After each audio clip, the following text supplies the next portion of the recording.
Bonjour 180, bienvenue. Je suis content de pouvoir vous accueillir à une rencontre, une de nos rencontres qu'on a toutes les semaines ici au Théâtre Labordé. C'est un plaisir de vous avoir avec nous. Comme vous avez pu voir, on est dans la série Jésus authentique. On en a entendu parler de Jésus de toutes sortes de manières, de tous bords, de tous côtés. On sait tous quelque chose au sujet de Jésus ou on croit savoir bien des affaires à son sujet. Jésus, son nom a été utilisé pour toutes sortes de choses, toutes sortes de gimmicks, toutes sortes de business, toutes sortes d'idéologies aussi. On a même eu notre propre Jésus de Montréal au Québec. Ça a peut-être laissé un goût amer à certains, mais Jésus, c'est comme le genre de mot qu'on a tellement utilisé qu'à force, on n'est plus tellement sûr le sens que ça a. Qui c'est Jésus? C'est la raison pour notre série Jésus authentique. On veut se poser la question, c'est qui vraiment Jésus et pas juste tout ce qu'on a pu raconter à son sujet, tout ce que les uns et les autres ont voulu lui faire dire, mais qui c'était vraiment? Qu'est-ce qu'il a vraiment dit? Quelles idées lui appartiennent vraiment et lesquelles on a essayé de lui donner, mais que c'est jamais ça qu'il a dit finalement? On veut se poser la question ensemble, qui est vraiment Jésus? C'est qui le Jésus authentique et non pas le Jésus que X ou Y ont essayé de présenter? C'est la raison pourquoi on fait cette série en ce moment. Si vous n'étiez pas là les semaines précédentes, on a abordé des questions à son sujet. Quelle différence est-ce que Jésus a fait dans l'histoire?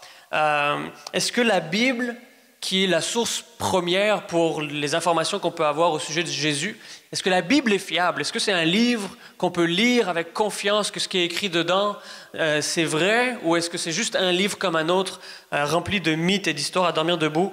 Puis si vous voulez retourner à ces questions-là, elles sont toutes sur le site de l'Église. Vous pouvez aller trouver les messages, les discours qui ont été apportés. Est-ce que Jésus était un homme, un Dieu, les deux? Dans quelle proportion? Parce que ça a une importance cruciale, ces questions-là. On ne peut pas juste dire « Ah, c'est des technicalités » ou c'est des questions pour ceux qui aiment ça se gratter la tête longtemps avant de trouver quelque chose à dire d'intéressant. C'est vraiment des questions qui sont cruciales. Puis si pour vous, c'est plus ou moins important, je veux vous encourager à vous poser la question, puis à chercher les réponses aussi à ces questions-là. Pourquoi est-ce que Jésus est venu sur Terre? C'était quoi son but en venant? Qu'est-ce qu'il a accompli? Puis la question qu'on va se poser ce matin, c'est un des aspects les plus importants de la vie de Jésus, de ce qu'il a accompli, c'est comment il est mort. Il n'est pas mort de vieillesse après avoir raconté des belles histoires inspirantes toute sa vie, puis que la foule venait le voir de moins en moins nombreux parce qu'ils étaient plus ou moins intéressés, parce qu'il racontait toujours les mêmes histoires. Jésus n'a pas vécu ce genre de vie-là. Il a terminé son existence d'une manière très rapide et dramatique en mourant sur une croix. C'était une méthode de mise à mort à l'époque, on va revenir là-dessus plus tard. Et qu'est-ce que ça nous dit sur Jésus? Est-ce que c'est l'ultime défaite? Sa manière de quitter la terre, sa manière de mourir prouve bien que vraiment c'était pas un homme extraordinaire. Ou bien est-ce qu'il y a plus que ça? Qu'est-ce que représente la croix? C'est peut-être le symbole de notre histoire qui est le plus connu, le plus utilisé. Il y a des gens qui le portent en pendentif, aux oreilles, ils mettent ça sur leur voiture. Il y a des croix de moins en moins dans les buildings, là, mais il y a encore beaucoup de gens qui ont des croix dans leur maison, dans leur jardin. C'est quelque chose de très important. Il y a des gens qui tous les jours font le signe de croix. C'est un des symboles les plus utilisés, les plus connus. Qu'est-ce que c'est vraiment? Et quel message est-ce que ça transporte? Est-ce que c'est une défaite que Jésus a été mis à mort sur la croix? Ou est-ce qu'il y a autre chose? Est-ce qu'il y a quelque chose de plus dans cette histoire qui peut-être échappe au regard quand on fait juste le considérer rapidement? Qu'est-ce que ça signifie? Qu'est-ce que ça implique, le fait que Jésus est mort sur la croix? Pour être honnête avec vous, c'est peut-être l'élément de la vie de Jésus qui est le plus problématique.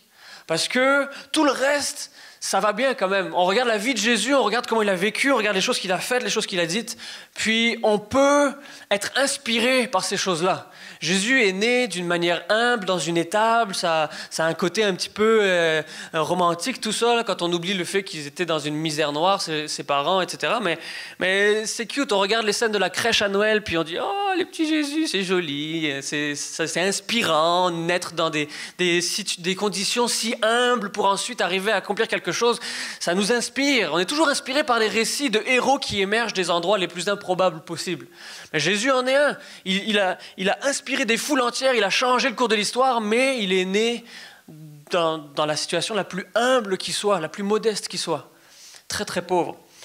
Cette partie-là de Jésus nous va assez bien. On est comme content que ça fasse partie de son histoire. S'il était né, je ne sais pas si vous connaissez l'expression naître avec une cuillère en or dans la bouche. On utilise l'expression pour dire qu'il y a des gens qui sont nés dans un château. Tu sais. Leurs parents étaient des gens fortunés, estimés, puis ils rentrent dans la vie de la bonne manière. Toutes les portes leur sont ouvertes, ils ont accès aux meilleures écoles, tout ce genre de choses-là. Et puis, si ces gens-là réussissent, on dit « Ouais, mais c'est facile pour eux, ils sont nés comme ça, ils sont nés là-dedans. » Les gens ont déroulé le tapis rouge devant eux, puis ils n'ont rien eu à faire finalement. C'est fâchant un peu, parce que si jamais ce n'est pas votre cas à vous, vous n'êtes pas né avec des parents fortunés, avec un statut social impressionnant, ben vous vous dites « Ouais, mais moi j'ai dû me retrousser les manches, puis vraiment me battre pour arriver à quelque chose dans ma vie. » Ceux qui ont fait ce genre de cheminement de luxe, c'est pas vraiment juste, puis c'est encore moins inspirant. Fait que la manière que Jésus est né, ça nous inspire. La manière que Jésus a vécu, ça nous inspire. Une des choses les plus marquantes de ce que Jésus a dit, c'est « Aimez-vous les uns les autres », n'est-ce pas? C'est peut-être la phrase la plus connue qu'on attribue à Jésus. « Aimez-vous les uns les autres ». Quel message plus inspirant que celui-là? Et c'est peut-être le message qui a laissé le plus d'impact, parce que quand on parle de Jésus, on peut se fâcher sur beaucoup de choses concernant Jésus. Mais on ne peut pas se fâcher sur « Aimez-vous les uns les autres ». En tout cas, dans notre culture occidentale à nous, personne ne peut se fâcher avec « aimez-vous les uns les autres ». On est tous d'accord avec ça. Est-ce qu'on aime mieux quelqu'un qui vient nous voir avec une attitude aimable et positive, ou est-ce qu'on aime mieux quelqu'un qui vient nous voir en tapant des pieds, puis en serrant les poings, puis prêt à nous sauter à la gorge au moindre faux pas? Évidemment, on aime « aimez-vous les uns les autres ». Et cette partie-là de Jésus, de la vie de Jésus, du témoignage qu'il a laissé, on est très à l'aise avec ça. On est content que Jésus ait fait ces choses-là, parce qu'on peut s'identifier, puis on peut avoir Jésus comme modèle à cause de ces choses-là.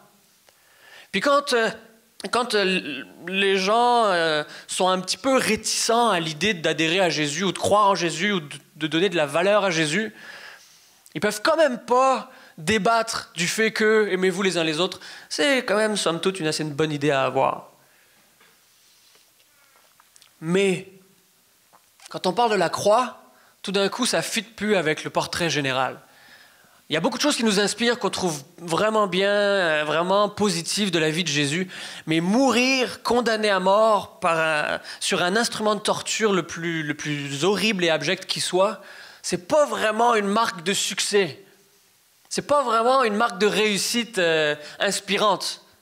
Je ne sais pas si on pourrait aujourd'hui aller dans les écoles, les cégeps et tout ça, puis de dire « Faites comme Jésus !» Puis on inclut là-dedans mourir d'atroces souffrances. Je suis sûr que ce ne serait pas un discours qui serait très rassembleur.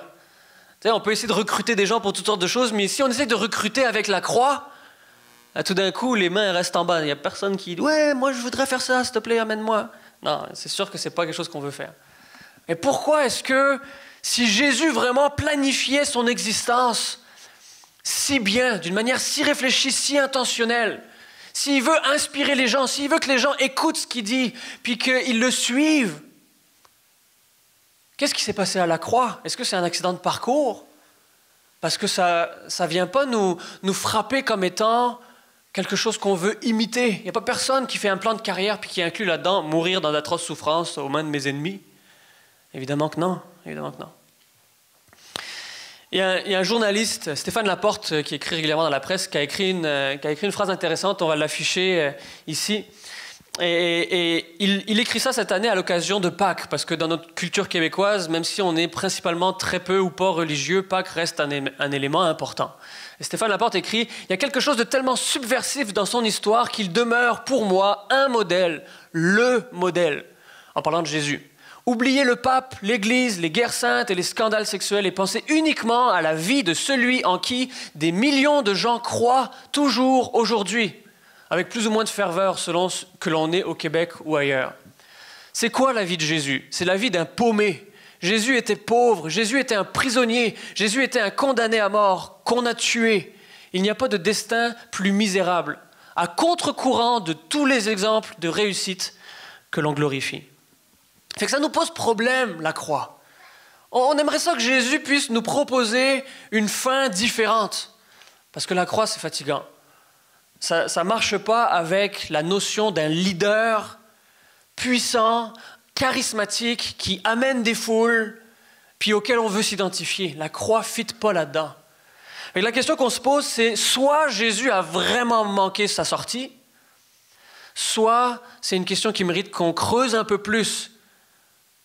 Parce que si Jésus a vraiment réussi, si vraiment il a fait ce qu'il a dit qu'il allait faire, si vraiment il est ce qu'il dit qu'il est et qu'on a regardé dans les dimanches précédents, alors il faut chercher davantage. C'est quoi le sens de la croix? Pourquoi est-ce qu'il a voulu faire ça? Puisque, comme dit Stéphane Laporte, c'est tellement un contre-courant des marques de succès qu'on recherche et auxquelles on veut s'identifier.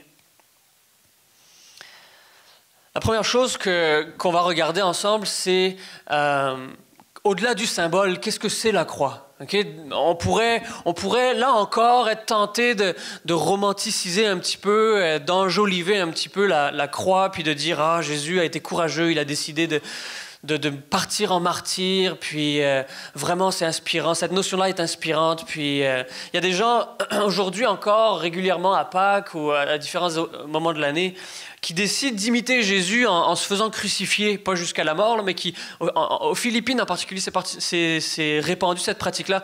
Des gens se font crucifier pour ressembler à Christ de plus en plus, pour aller jusqu'au bout dans leur désir de ressembler à leur héros, à leur modèle. Et je suis certain que ce n'est pas une démarche agréable, mais pour nous qui sommes au Québec en 2014, c'est parfois difficile de vraiment saisir, de réaliser c'est quoi la croix. Parce que, et ça je suis très reconnaissant à nos autorités, c'est plus un mode de punition accepté aujourd'hui. On est tous ravis de ça, on est très contents que ce ne soit pas le cas. Et du coup, on peut peut-être perdre un petit peu la notion de qu'est-ce que c'est vraiment, qu'est-ce que ça représente vraiment. Puis, dans le cas de Jésus, ça a été précédé par... La plupart du temps, les gens étaient jugés quand même avant d'être condamnés à quoi que ce soit. Puis Jésus a été jugé. Je ne prendrai pas le temps ce matin parce que sinon ça va être trop long, mais même le jugement de Jésus, le tribunal, si on peut appeler ça comme ça, qu'il a vécu, était profondément tordu puis injuste selon les critères de l'époque. Même si c'était il y a plus de 2000 ans, le système légal, judiciaire de l'époque était quand même, il y avait un processus précis. Puis quand on regarde comment le processus légal de l'époque fonctionnait, puis comment Jésus a été jugé, on voit qu'il y a tout un tas de choses qui sont inconstantes. Il y a bien des choses ils ont tourné les coins ronds, comme on dit. Ils ont vraiment fait comme ils voulaient, sans tenir compte de ce qui était juste à l'écart de Jésus. Après le jugement, il y avait la flagellation. Les condamnés à la croix étaient fouettés. Et le but de ça, finalement, c'était d'accélérer la mort. Parce que quand on était crucifié, ça pouvait durer des heures et des jours, même plusieurs jours pour ceux qui étaient les plus résistants physiquement. Puis c'était vraiment très très long, une agonie interminable. Et pour essayer d'accélérer un petit peu le processus, ils fouettaient les condamnés. D'habitude, c'était 40 coups moins 1 parce qu'on estimait qu'à 40 coups, quelqu'un mourrait. Donc là, ça peut nous aider un petit peu à comprendre à quel point c'était un exercice profondément douloureux et qui brisait le corps. je sais pas si vous avez déjà vu ça, mais quand j'étais petit, il y avait comme une école de pensée qui disait que c'est bien de discipliner les enfants avec des petits fouettes. Tu sais, des petits fouettes avec des petites lanières de cuir vraiment longues de même.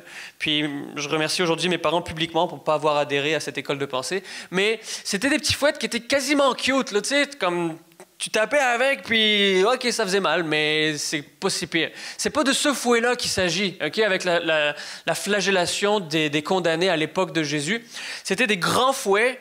Puis, c'est pas, sans rien enlever aux carrures potentielles des mamans, c'était pas une maman qui fouettait les condamnés, okay? C'était des soldats romains extrêmement solides et bien assis là, sur leurs pieds, puis ils étaient entraînés à la guerre et extrêmement forts. Puis quand ils donnaient un coup de fouet, mettons que c'était pas fait avec douceur.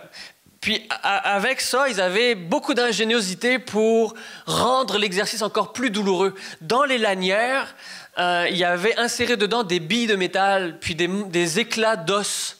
Je ne sais pas si vous vous rappelez, ça se fait de moins en moins, mais il y a une pratique, le charcutier, il peut comme attendrir la viande avec un marteau en métal. Vous avez déjà vu ça? Ben, c'est le même principe. Avec le fouet, il y avait des bouts de métal dedans pour attendrir la peau des gens, pas du steak de bœuf. Puis avec ça, il y avait des morceaux d'os. Puis quand ils fouettaient les condamnés, les éclats d'os rentraient dans la chair, puis étaient ensuite déchirés avec beaucoup de violence. Puis tout le dos, puis les fesses et les cuisses étaient complètement déchirés. La chair était complètement déchirée, brisée, avant même que la crucifixion commence. Là, ça nous ramène à notre question. Voyons, Jésus, pourquoi est-ce qu'il a laissé quelque chose comme ça lui être administré? Tu sais, quand on veut présenter une image d'un leader charismatique qu'on a envie de suivre parce qu'il sait ce qu'il fait, il sait où il s'en va, il a les idées claires, puis les portes s'ouvrent devant lui, c'est pas le tableau qui nous vient à l'esprit. Si vous avez vu le film La Passion du Christ, ça nous donne c'est déconseillé au moins de, je sais pas, 17, je pense. C'est très, très, très graphique, OK? C'est violent visuellement, mais ça nous donne quand même une pas pire bonne idée. Si vous ne l'avez pas vu, c'est correct de continuer à ne pas le voir, là, c'est vraiment très violent. T'sais. Mais ça nous donne une bonne idée de la violence et de la barbarie qui a été démontrée dans ces exercices-là. Ensuite, les condamnés devaient porter, pas nécessairement toute la croix, mais au moins la poutre transversale. Ils devaient porter cette poutre-là, puis ce n'est pas un 2x4, c'est une grosse poutre de bois très pesante, du lieu de la flagellation jusqu'au lieu de la mise à mort, de la crucifixion. Puis Jésus, on a vu tout à l'heure défiler tout un tas de portraits de Jésus selon l'inspiration des artistes de l'époque. Puis Jésus, parfois, il est représenté comme quelqu'un d'assez frêle, d'assez longiligne. Et il y a eu, en fin de semaine, je pense, le concours d'hommes forts dans la région ici. Hein. Mais Jésus, c'était le contraire, c'était l'opposé, là, des fois, comment les artistes le représentaient. Puis quelqu'un de quasiment efféminé, des fois, tu sais, avec des longs doigts, puis des manières bizarres. Puis on a vu d'autres exemples. Il y en a un dans la série, vous regarderez dimanche prochain, il a des biceps assez impressionnants. Mais souvent, il était présenté autrement. Mais le Jésus de la Bible nous est présenté comme étant le fils d'un charpentier. À l'époque, quand ton père faisait un métier, tu faisais le même métier. Fait qu'il a probablement plus souvent manié le marteau que le stylo. Okay? Jésus devait être quelqu'un de relativement habitué aux travaux physiques. Puis c'était pas des outils électriques comme aujourd'hui. Moi, je peux faire ça, j'ai pas de problème sans faire de workout avant. Là. À l'époque, c'était des gros marteaux, des gros scies, puis des gros bouts de bois. Fait que quand tu travaillais ces choses-là, au bout d'un moment, ça apparaissait dans ta silhouette générale. Tu sais. Puis le texte nous dit que Jésus a tellement été brisé, magané par la flagellation qu'il était même plus capable de porter le bout de bois. C'est un charpentier, il a dû emporter des charpentes, c'est son métier. C'est ça qu'il a appris avec son père. Mais il était rendu tellement brisé qu'il n'était plus capable de porter la poutre qu'il devait emmener. Et là, le texte nous dit qu'un homme a été désigné pour le porter à sa place parce que lui n'était plus capable. Il n'avait plus la force de le porter. On ajoute à ça la notion d'humiliation publique. Les crucifixions étaient faites sur des lieux très publics, très passants. Puis, des fois, on voit des représentations des crucifixions où le gars a l'air d'être comme 40 pieds dans les airs, là. C'est pas la réalité. En réalité, les gens, quand ils étaient crucifiés, c'était beaucoup plus bas pour que les gens puissent les voir de proche, leur adresser la parole, les regarder quasiment les yeux dans les yeux, pas exactement, mais quasiment, très très proches, pour provoquer finalement la plus grande humiliation possible. Puis il y a bien des textes et des documents historiques qui suggèrent que les crucifiés étaient nus en plus. Puis là, on n'est pas dans la culture des Grecs avec les athlètes qui font des Jeux olympiques nus, là, huilés et tout ça. On a une culture juive où la décence et la pudeur étaient une valeur extrêmement importante et où se retrouver nu était une marque d'humiliation incroyable. Et les condamnés étaient en tout cas dénudés. Peut-être qu'il leur restait un petit peu de linge sur le dos, mais pas grand-chose. Puis Jésus, non seulement ça, mais en plus, ses vêtements ont été pris par les soldats pour être tirés au sort. Tout un tas d'éléments d'humiliation. On va revenir sur certains autres tout à l'heure. Et ensuite venait l'attente et la souffrance jusqu'à la mort. Puis les crucifiés, à cause de la position, ils étaient retenus par les bras en l'air. Finalement, les poumons étaient écrasés et les crucifiés mouraient d'asphyxie au bout d'un moment. Puis, par réflexe et par instinct de survie, les condamnés poussaient sur leurs pieds pour donner un petit peu de place à leurs poumons pour reprendre un peu d'air et d'oxygène, puis pas s'étouffer. Mais quand ils faisaient ça, ils poussaient sur des pieds qui étaient plantés par des clous. Fait que la douleur des clous finissait par les pousser à perdre connaissance tellement la douleur était intense. Puis là, l'asphyxie puis le manque d'air les ramenait à la conscience parce que le cerveau envoie des chocs importants pour dire au corps « Hey, il faut que tu respires parce que sinon on va mourir. » Fait que là, il passait de perdre connaissance à cause de la douleur dans les pieds à se réveiller en panique d'adrénaline parce qu'il n'y a plus d'air dans le poumon. Puis perdre connaissance à cause de la douleur dans les pieds. Et comme ça, en cycle continu, puis ça pouvait durer des jours entiers jusqu'à ce que finalement, ils meurent probablement d'asphyxie, les organes ne sont plus alimentés, puis tous les organes crashent complètement. Puis parfois, pour accélérer la mort, ils brisaient les jambes pour qu'ils soient plus capables de se pousser, justement. Et d'autres fois, comme dans le cas de Jésus, ils perçaient le côté pour juste achever ou vérifier que la personne était effectivement décédée. Pourquoi est-ce que je dis tout ça ce matin? C'est pas, j'espère que votre déjeuner n'est pas il y a 15 minutes, là. C'est gore, comme on dit. C'est vraiment, vraiment violent. C'est extrêmement violent. Puis la violence de l'acte de crucifixion ramène la question d'une manière encore plus pressante. Pourquoi est-ce que Jésus, qui a affirmé tellement de choses à son sujet, il a affirmé être grand, être puissant, être le Fils de Dieu, il a affirmé tout un tas de choses, puis pourquoi est-ce qu'il finit comme ça? C'est juste pas logique. C'est juste pas logique. Ce que j'aimerais suggérer un matin, c'est que ce qui s'est passé à la croix, puisque nous, on peut voir juste en regardant, c'est deux choses complètement différentes. Il s'est passé beaucoup plus de choses que ce qu'on peut juste constater en regardant. Il y a plus que ce qu'on peut voir. Okay?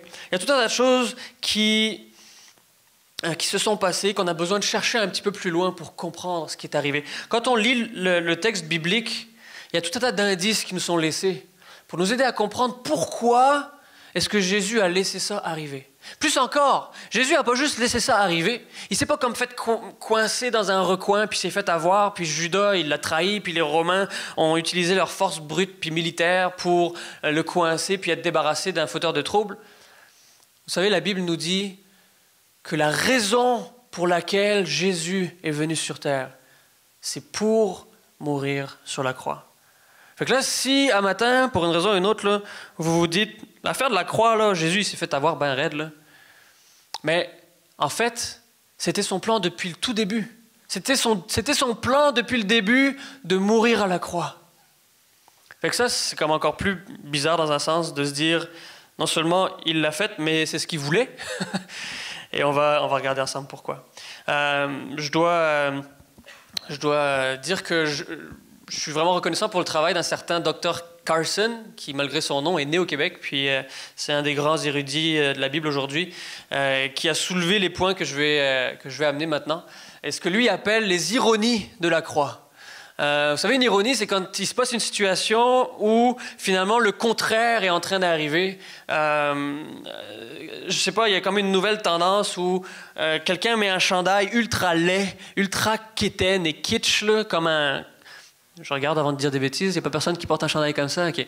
Puis si c'est le cas, c'est pas grave. Ça veut dire que vous êtes à la mode. OK? Mais il y a comme une mode où on porte un chandail où il y a genre un grand loup qui hurle à la lune avec des étoiles puis un sapin.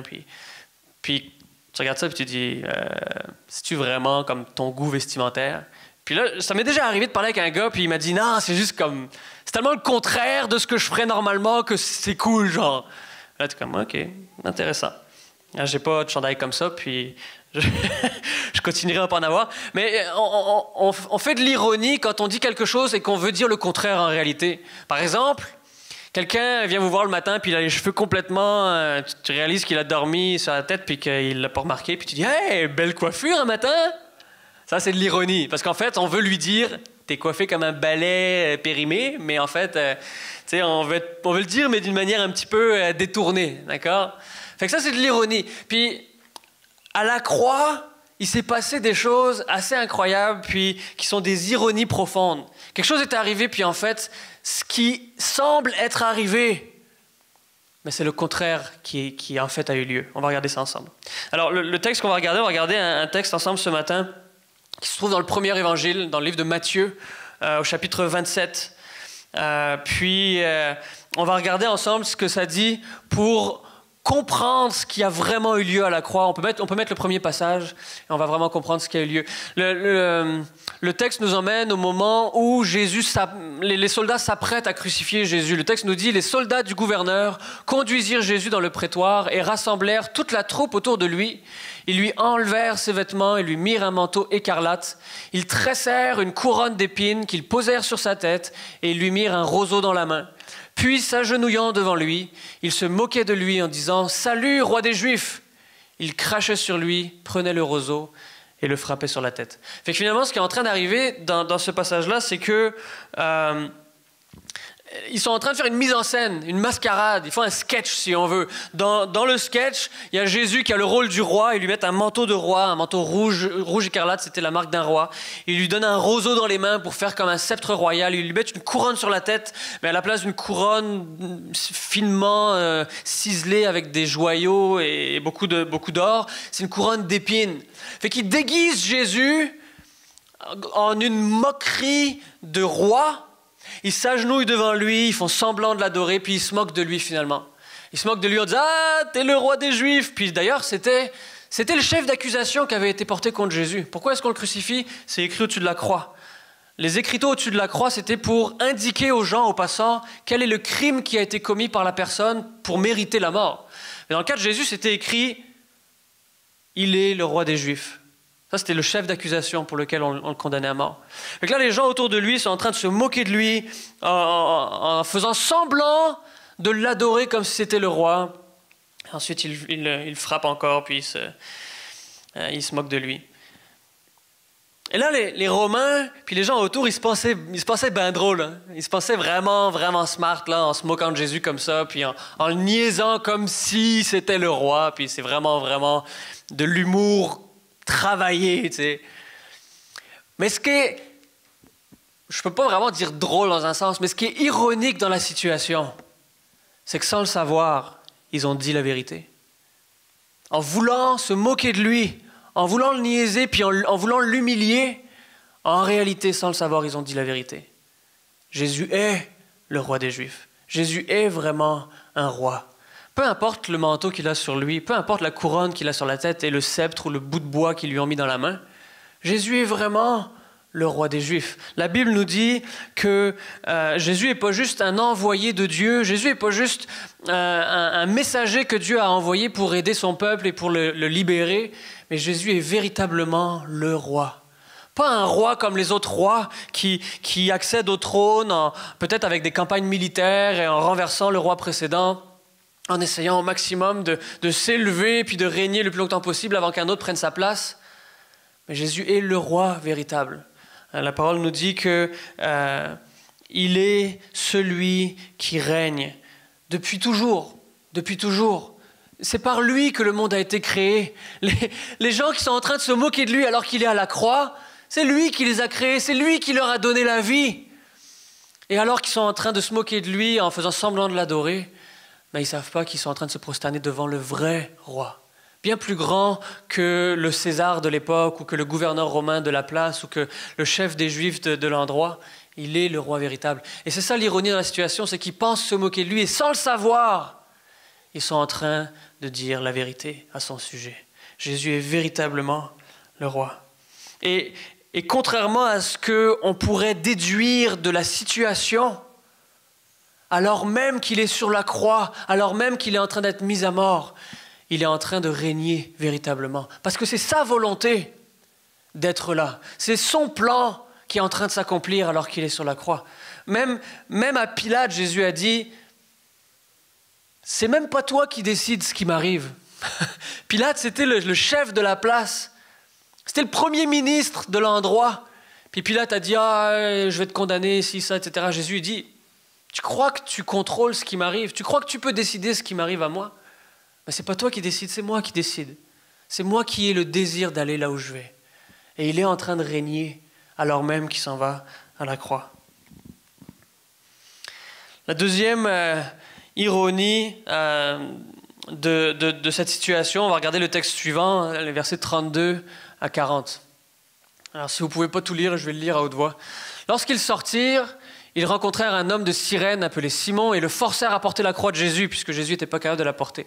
Arrivés à un endroit appelé Golgotha, ce qui signifie lieu du crâne, et ils lui donnèrent à boire du vinaigre mêlé de fiel, mais quand il l'eut goûté, il ne voulut pas boire. Ils le crucifièrent, ils se partagèrent ses vêtements en tirant au sort, afin que s'accomplisse ce que le prophète avait annoncé. Ils se sont partagés mes vêtements et ils ont tiré au sort mon habit. Puis ils s'assirent et le gardèrent. Pour indiquer le motif de sa condamnation, on écrivit au-dessus de sa tête « Celui-ci est Jésus, le roi des Juifs ». Avec lui furent crucifiés 2 brigands, l'un à sa droite et l'autre à sa gauche. Les passants l'insultaient et secouaient la tête en disant « Toi qui détruis le temple et qui le reconstruis en 3 jours, sauve-toi toi-même. Si tu es le Fils de Dieu, descends de la croix. » Encore une fois, les gens sont en train de se moquer de Jésus. Parce qu'un petit peu avant, alors que les Juifs cherchaient une raison de le faire condamner, Jésus commençait à prendre de l'ampleur dans la place publique, puis il commençait à avoir beaucoup de gens qui le suivent, il avait du charisme, et les Juifs avaient peur de perdre le contrôle. Ils avaient peur qu'un autre vienne et usurpe leur autorité religieuse, et alors ils cherchaient à tout prix à se débarrasser de Jésus. Et alors ils venaient le voir régulièrement, ils lui posaient des questions, puis ils essayaient de le piéger, puis à un moment donné, Jésus a dit « Je peux détruire le temple et le reconstruire en 3 jours. » Alors le temple, c'était le monument sacré et chéri des Juifs, c'était l'endroit où Dieu était adoré. Puis à l'époque, construire un temple ou construire n'importe quel bâtiment, c'était pas comme aujourd'hui. Vous vous rappelez, il n'y a pas de DeWalt électrique, là, tout se fait à la main, puis il faut tailler des cailloux à la main sur un autre site en plus, parce qu'il ne faut pas que ce soit fait sur le site de la construction. Ça pouvait prendre des décennies, construire un bâtiment. Aujourd'hui, on peut construire une maison préfabriquée en quelques jours, là. Un grand bâtiment, peut-être en 1 an ou 2, tu sais, si tout le monde s'y met. À l'époque, c'était des décennies, plusieurs, là, comme 40 ans, mettons, pour construire un temple, construire un bâtiment de cet ordre-là. Puis Jésus a dit, moi, je peux détruire le temple et le reconstruire en 3 jours. Donc là, les gens se disent, il ne se prend pas pour rien, Jésus. Vous avez entendu ce qu'il a dit? Il prétend être capable de reconstruire le temple en 3 jours. Il n'a même pas parlé de main-d'œuvre ou d'employer des gens ou quoi que ce soit. Lui peut reconstruire le temple en 3 jours. Ça prendrait une capacité surnaturelle pour reconstruire un temple en 3 jours. C'est des décennies de travail, même avec beaucoup de gens qui travaillent dessus. Alors imaginez maintenant, Jésus est sur la croix. Les gens se souviennent, et Jésus a dit toutes ces choses-là à son sujet. Il est fort, il est grand, il est capable, il est puissant, il peut faire des choses que personne d'autre peut faire. Puis là, maintenant, il est sur la croix. Et là, les gens sont comme ça. Fais-moi le malin, Jésus, hein? Hey, tu te rappelles, tu nous as dit que tu pouvais faire plein de grandes choses, tu pouvais détruire le temple et le reconstruire en 3 jours. Ce serait peut-être le moment d'utiliser ton super pouvoir de quelque chose que tu as. C'est le bon moment, il me semble. Tu es sur la croix, tu vas mourir, tu souffres atrocement. Si tu as des pouvoirs incroyables, ce serait le bon moment de les utiliser. Suggestion.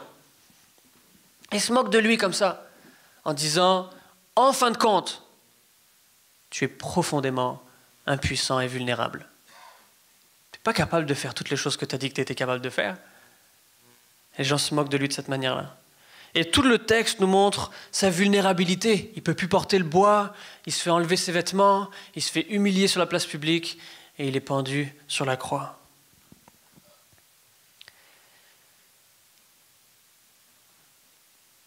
Ce que les gens n'avaient pas compris et que les disciples ont compris seulement après que Jésus soit revenu à la vie, qu'il soit ressuscité, c'est que Jésus utilisait l'exemple du temple comme bâtiment pour parler en fait de lui. Parce que le temple, vous vous dites peut-être, mais c'est pas la même chose, un bâtiment puis quelqu'un, c'est des affaires différentes.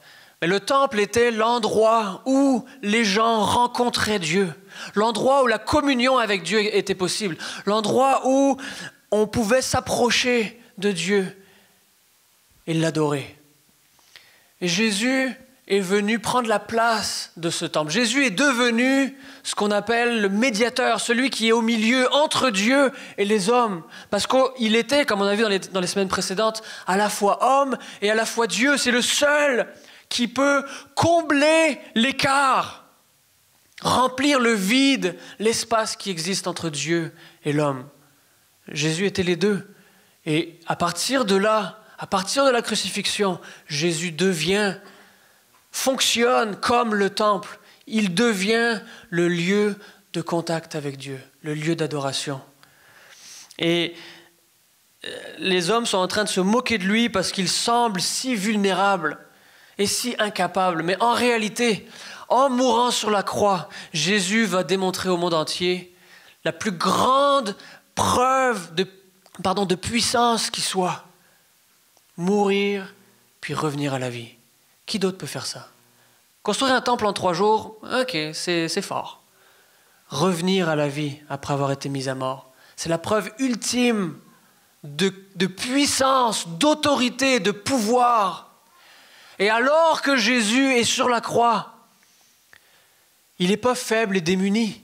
Il est en train de donner au monde la preuve ultime de puissance et d'autorité.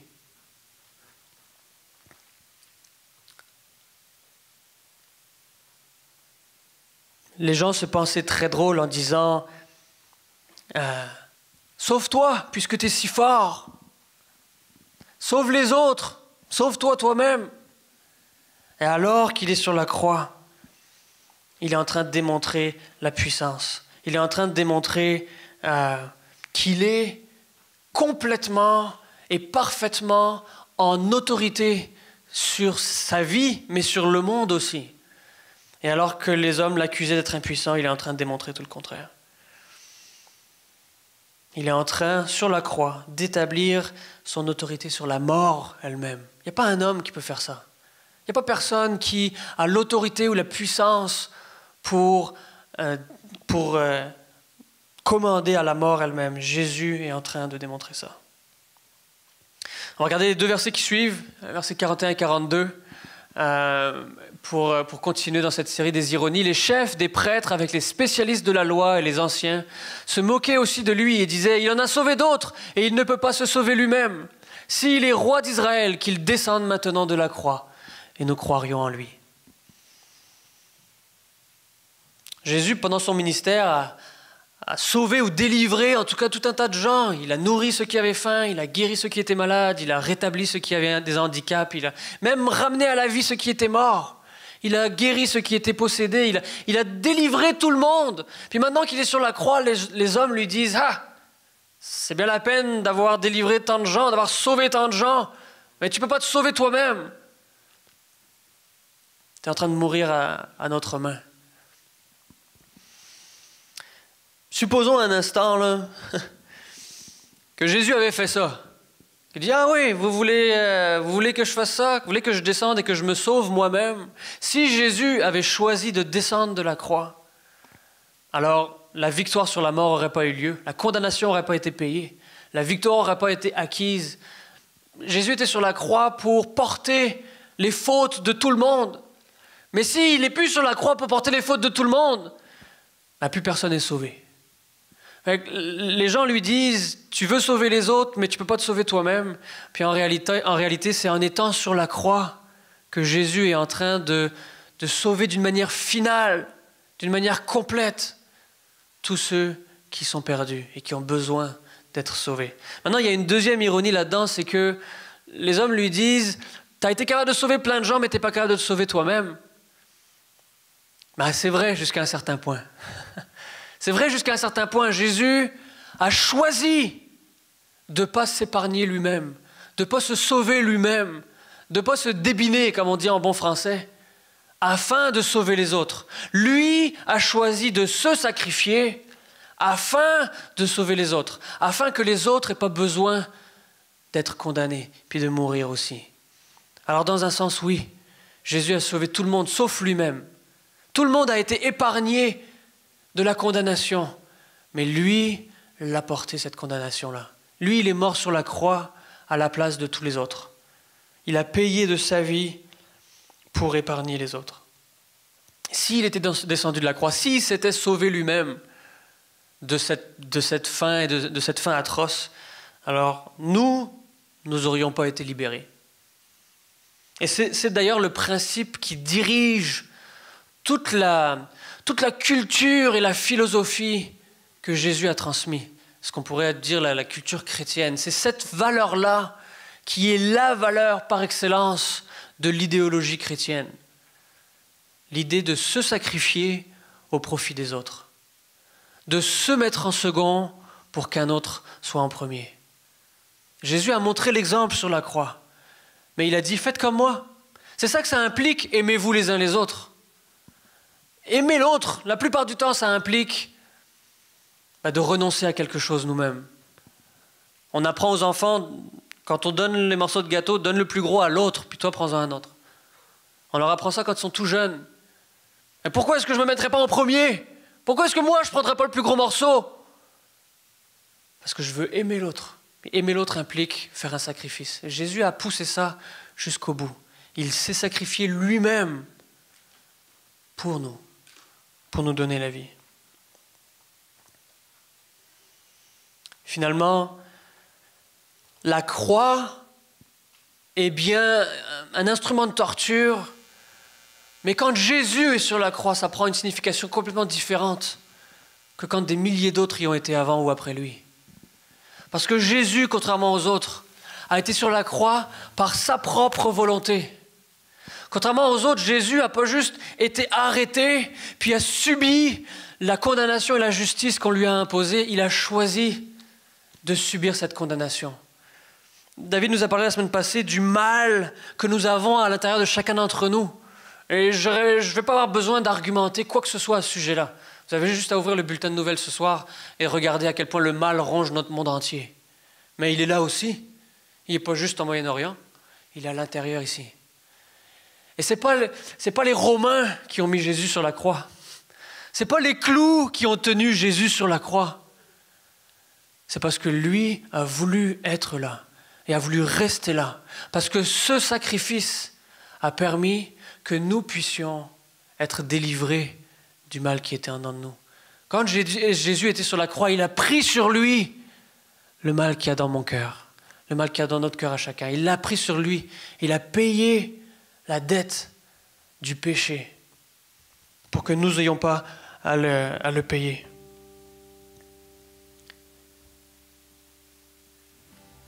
Il y a près de 2000 ans, Jésus est mort sur la croix pour une raison. Une raison. Pour que ce matin, tu puisses entendre parler de ce message. Peut-être pour la première, peut-être pour la 100e fois. Mais pour que ce matin, tu saches, tu comprennes que le mal qui est en toi n'est pas définitif. Que l'écart qui te sépare de Dieu n'est pas définitif. Parce que Jésus-Christ est allé sur la croix pour payer à ta place, à ma place, pour que nous puissions, à travers lui, connaître et rencontrer Dieu. Pas personne d'autre qui pouvait accomplir ça. Juste Jésus-Christ. La croix est définitivement une victoire. La croix est la victoire sur le mal qui nous ronge, sur l'écart qui nous sépare de Dieu. La croix est la victoire parce qu'elle nous réconcilie avec Dieu.